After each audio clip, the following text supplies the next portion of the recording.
Ezekiel 36:11 finds its place in the Bible against a backdrop of sorrow and devastation. The Israelites, God's chosen people, were living as captives in Babylon. They'd been taken from their homeland. Their beloved city, Jerusalem, lay in ruins. The temple, once a beacon of God's presence, was destroyed.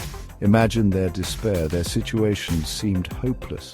It was in the midst of this heartache that God spoke through the prophet Ezekiel. He wanted to reassure them. He had not abandoned them. He still loved them. He would restore them. Ezekiel 36:11 records God's amazing promise to his people. I will make you inhabited as in your former times, and I will do more good to you than at your beginnings. God pledged to bring them back to their land. This promise wasn't just about physical restoration, it was about spiritual renewal too. God would cleanse their hearts. He would give them a new spirit. He would restore their relationship with him.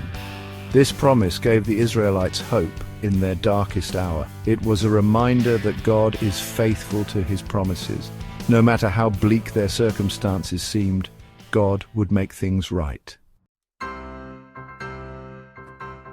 Ezekiel's prophecy wasn't just for the Israelites in exile. The promise of restoration echoes throughout the entire Bible. From Genesis to Revelation, we see a God who makes all things new. He redeems brokenness. He brings life from death. Think of Noah and the flood. This was a time of judgment.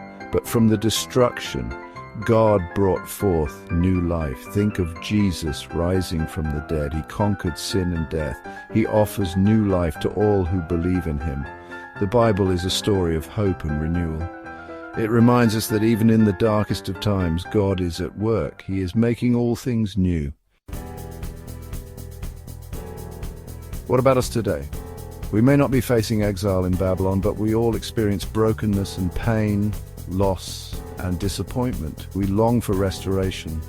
Ezekiel 36:11 offers hope to us today. It reminds us that God is in the business of restoration. He can take our brokenness and make us whole again. He can take our pain and bring forth new life. God's promise of restoration is not just for the future, it is for today. If you are feeling lost and hopeless, remember that God is with you. He loves you. He wants to restore you. Trust in his promises. They are for you.